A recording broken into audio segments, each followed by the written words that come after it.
Change ta relation à l'argent et sois abondant pour toujours. J'ai décidé de faire cette vidéo un peu sur un coup de tête sans trop réfléchir parce que la relation des gens à l'argent est un vrai sujet de société et pour la plupart des gens, il est très difficile d'avoir une maîtrise sur les émotions qu'ils associent à l'argent. Et dès lors que leur monde intérieur est complètement bouleversé quand il y a trop d'argent qui rentre d'un coup dans leur vie ou qu'il y a un manque d'argent qui opère parce qu'ils se sont fait surtaxer, parce qu'ils ont une facture imprévisible ou il y a, peu importe, un événement inattendu, eh bien la plupart des gens sont surstressés et sont dans un paradigme en fait de survie par rapport à l'argent. Et dès lors que l'on est dans un paradigme de survie par rapport à l'argent, il est en fait impossible d'être dans l'abondance. Et c'est pour cela qu'il faut comprendre que l'argent, comme toute chose, est avant toute forme une énergie et il est neutre. Il n'y a pas de mal ou de mauvais, c'est une illusion, la polarité par rapport à l'argent. L'argent peut permettre de faire du bien ou du mauvais, mais il est neutre, c'est une énergie. D'ailleurs, en anglais, on parle de currency. Et currency, lorsque vous décomposez le mot, on a le terme current dedans. Et c'est un courant, car l'argent est constamment en circulation. Et d'ailleurs, pour tous ceux qui connaissent un peu les bases de l'économie, pour pouvoir faire fructifier de l'argent, il doit être en circulation. Jamais l'argent ne doit rester au repos sur un compte en banque à dormir. C'est pour cela que les idées préconçues de devoir juste économiser et stacker de l'argent sur votre compte bancaire ne servent à rien puisque ne serait-ce qu'avec l'inflation, vous perdez de l'argent chaque année. Mais enfin, sans entrer dans un discours d'économie, l'idée c'est surtout d'aller sur le sujet de la vidéo qui est être je veux dire définitivement abondant en termes d'argent. Mais l'abondance, ce n'est pas juste lié à l'argent. C'est quelque chose que tu dois comprendre dans le sens où quand on parle d'abondance, la plupart des personnes pensent finance. C'est vrai, mais pas que. En fait, l'abondance, ça doit être lié à tout. Et c'est pour ça que je vais revenir au schéma de base que je décris toujours, c'est que tu es la cause. Et quand je parle du fait que tu es la cause, ta conscience, c'est la cause. Ce qui signifie que tout ce que tu manifestes dans ta vie n'est que le résultat de ta conscience. C'est la substance de la réalité, ta conscience. Et donc, ta conscience, qui est la cause, crée ou manifeste, si tu préfères, ta réalité. Et cette réalité, c'est juste une conséquence. Et donc, le lien avec l'argent, il est simple. C'est que si dans ta conscience, tu es, entre guillemets, pauvre, et quand je parle de pauvreté, la pauvreté, ça va être tout ce qui est lié, en fait, à la peur de perdre de l'argent, à, comment dire, la honte d'avoir de l'argent aussi, ou tout simplement d'être dans une relation de fuis-moi je te fuis, si j'ose dire, avec l'argent, c'est-à-dire qu'on repousse l'argent et typiquement cela va se caractériser par des émotions d'inconfort lorsque l'on a trop d'argent. Et bien ces personnes qui ont cette préconception de l'argent vont le repousser. Et donc ils vont avoir une réalité qui est en fait leur monde extérieur où l'argent les fuit et où l'abondance en fait sur ce sujet-là ne peut les suivre. Puisque de toute façon, l'argent c'est une énergie. Retenez vraiment ça, l'argent c'est une énergie et il n'y a pas de, comment dirais-je, comment je pourrais expliquer ça? L'argent ne peut pas être une finalité. En fait, l'argent n'est qu'un moyen. C'est-à-dire que la plupart du temps, les personnes voient l'argent comme une finalité. J'ai un désir, c'est typiquement, je ne sais pas, je veux manifester une voiture de sport ou je veux manifester une villa, peu importe le désir. Eh bien, l'argent n'est qu'un moyen d'y arriver. Mais pour certaines personnes, ils ont, je pense même, et je m'y inclus moi dans le passé, nous avons été pour beaucoup programmés à se dire, en fait, l'argent, c'est une finalité et être millionnaire, c'est un objectif.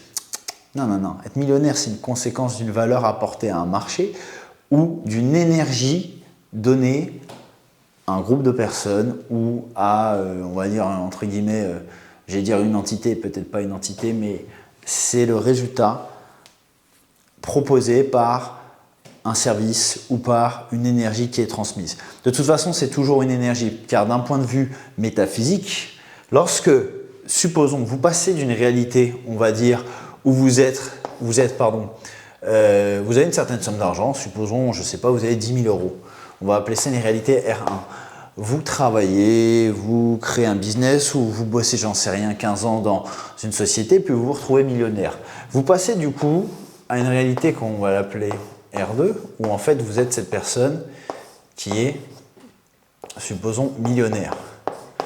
Mais ça, ce n'est pas en fait l'objectif, c'est la conséquence. C'est la conséquence d'un état d'abondance que vous avez développé. Et vous savez, en plus de cela, une fois que l'on arrive à cet état-là, beaucoup de personnes ont en fait une forme de peur qui se crée et c'est quelque chose que j'ai pu expérimenter moi-même dans le passé. Lorsque dans mon business, j'ai commencé à générer des sommes à 7 chiffres, eh bien, j'ai expérimenté en étant, je dirais, quand même plus jeune et je pense que c'est souvent le cas pour les personnes qui on va dire, brassent beaucoup d'argent au début. J'ai expérimenté en fait cette peur de perdre tout ce que j'avais généré. Parce que finalement, intérieurement, donc sur cette partie-là, je n'étais pas encore abondant. J'étais devenu abondant à l'extérieur, mais mon intérieur était conditionné par l'extérieur. Vous voyez? Intérieur, je vais effacer, mais en gros, l'intérieur conditionné par l'extérieur. Et en fait, quand ton intérieur est conditionné par l'extérieur, eh bien, c'est très dangereux puisque dès lors que la réalité ou les circonstances ou les gens ou les situations te retirent cette chose-là, en fait, comme tu ne te l'es pas donné toi-même, intérieurement, et quand je parle intérieurement, c'est mentalement, spirituellement, émotionnellement, d'accord? Donc, intérieur égale mentalement, spirituellement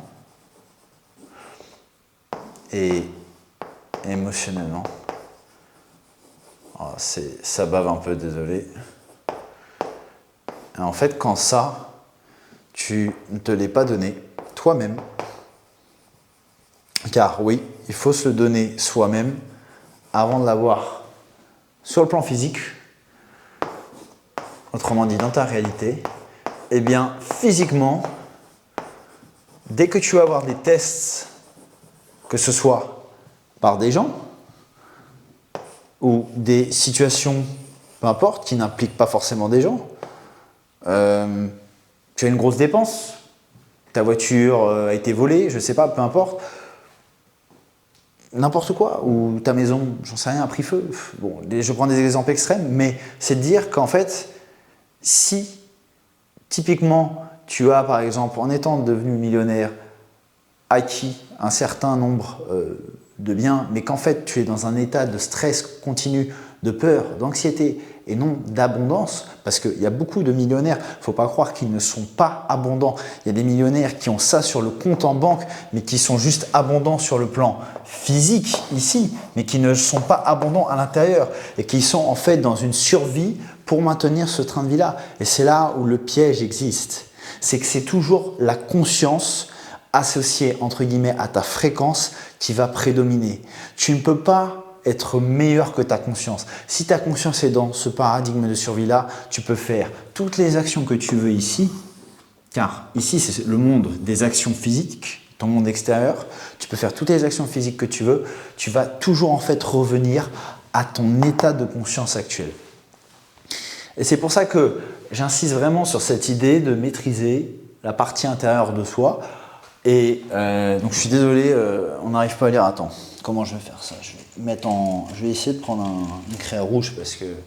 Mais ça, c'est mentalement, spirituellement, émotionnellement.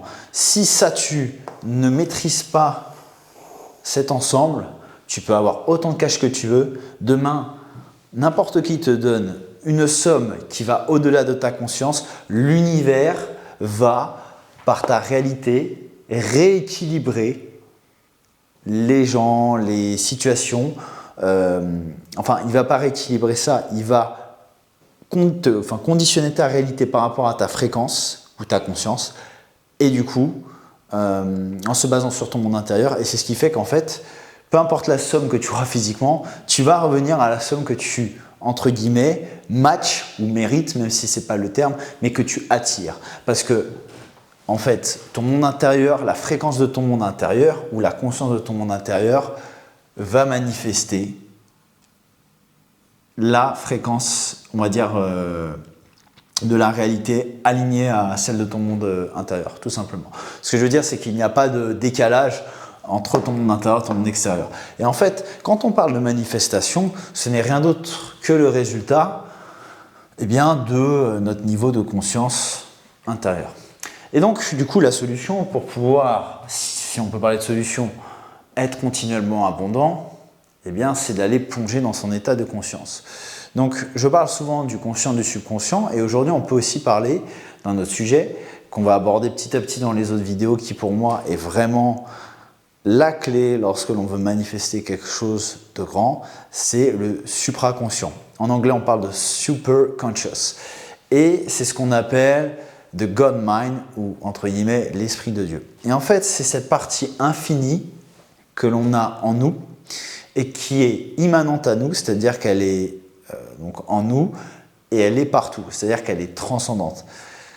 C'est cette partie-là qui nous permet d'aller au-delà de ce que l'on appelle les beliefs dans notre subconscient.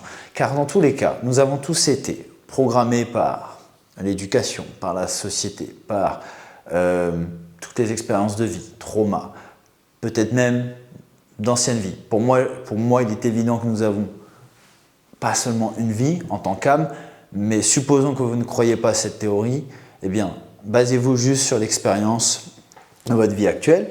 Enfin, base-toi sur ça et comprends une chose, c'est que tu ne vas pas juste te baser sur ta partie consciente et subconsciente, mais si tu veux vraiment aller au-delà, tu dois en fait utiliser l'énergie infinie qui est en toi.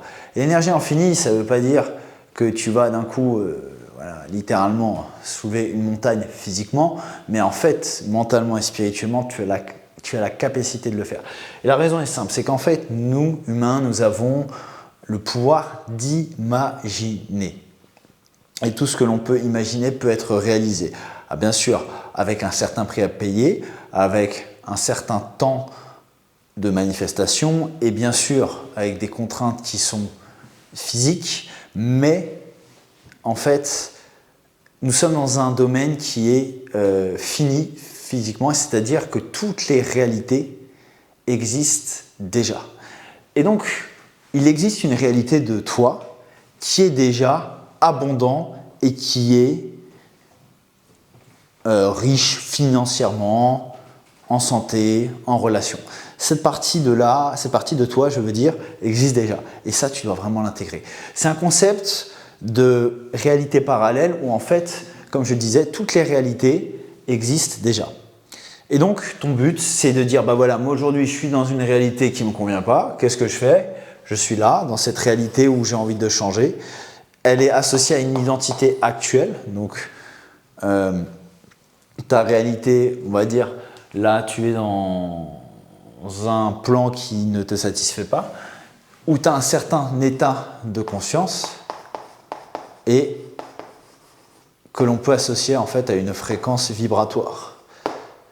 Et du coup, ton but, c'est de passer d'un état de conscience qui manifeste ta réalité actuelle à un état de conscience qui existe déjà, en fait, où tu es abondant. Et quand je parle d'abondance, du coup, je parle de ta capacité à utiliser ce que l'on appelle le supraconscient, pardon. En anglais, du coup, je reprends le terme, c'est super conscient. Voilà. Et en fait, dès lors que tu utilises ça, le monde est infini. Il n'y a plus de limite. Il n'y a plus de limite parce que C'est cette partie-là qui fait qu'en fait, tu peux accéder au plus haut niveau de conscience qui soit. Mais cette chose-là, elle est en toi. Et c'est la clé pour toute manifestation, on va dire, qui va au-delà de ce que tu penses possible. Car il n'y a que comme ça que tu peux transcender transcender instantanément les mauvaises croyances que tu as en toi qui ont été programmées longtemps.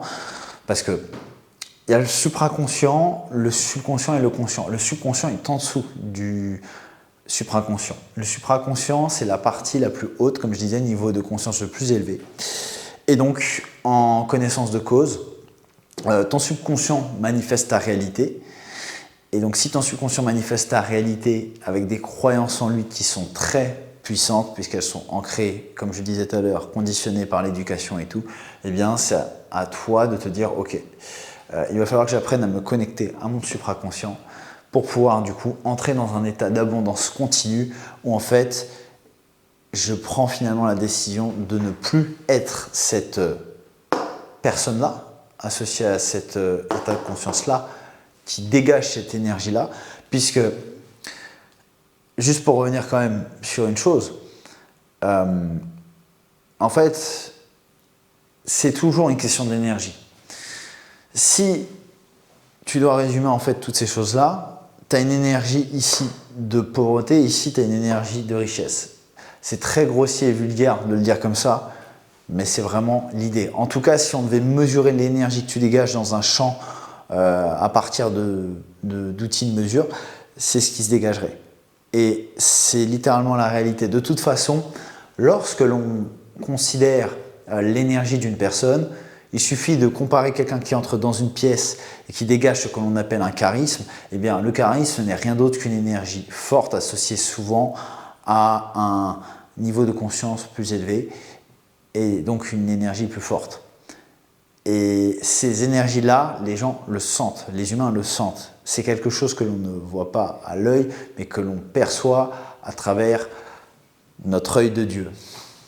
Bref, et donc tout ça pour dire que... Qu'est-ce que je disais? Je ne sais plus, je me suis perdu dans mes pensées. Oui, pour revenir sur les énergies entre guillemets grossières, en fait, c'est pas grossier, mais c'est, pour le résumer, pour vulgariser, voilà, c'est le terme que je cherchais, change ton énergie. Mais pour changer ton énergie, il faut que tu changes ton état de conscience, il faut que ton prisme de vue change, et pour ça, il faut que tu te connectes à ton supraconscient ou the superconscious. C'est ce qu'on appelle the mind, the God mind. Voilà. Il n'y a plus qu'à. Et après cela, ce qu'il faut, c'est vraiment que tu maintiennes cette énergie au cours du temps. Et pour cela, avoir une gestion des émotions régulières, avoir une maîtrise de celle-ci, j'ai fait une vidéo sur le sujet, c'est super important. Voilà, donc l'abondance, c'est quelque chose, pour finir sur cette vidéo, en anglais on parle de droit de naissance, à birthright, ce n'est pas quelque chose dont tu devrais être privé. L'univers est abondant par définition. Et donc, comme l'univers, tu en es un fractal, c'est-à-dire que tu es une petite partie tu es l'univers, mais en plus petit. On parle de macrocosme et de microcosme, macrocosme, microcosme, j'ai un doute sur le terme français, mais peu importe. Eh bien, comme tu es un microcosme de l'univers, tu es la même chose que l'univers. Et je sais que ça peut paraître des fois curieux d'entendre ça, mais c'est la réalité. Et c'est pour ça que si tu es un microcosme de l'univers, c'est bien que tu as une partie de ce qu'on appelle du superconscient en fait en toi, une partie de l'intelligence affinée en toi, c'est ce qu'on appelle Dieu, c'est ce qu'on appelle le plus haut niveau de conscience, peu importe, ou la source, en tout cas la partie manifestée de la source en toi. Et c'est ce qui fait que tu peux être abondant, en fait tu es abondant par nature, mais nous avons été trop conditionnés à ne pas croire cela. Voilà, donc retiens que tu es abondant de base, et ce, peu importe les sujets, et c'est comme ça que l'argent va flow, entre guillemets, va glisser comme une rivière à toi. garde ça en tête et n'oublie jamais que ton monde intérieur est la cause et que quoi que tu vives, quoi que tu aies d'un point de vue financier, il y a toujours une explication où tu as manifesté cette chose.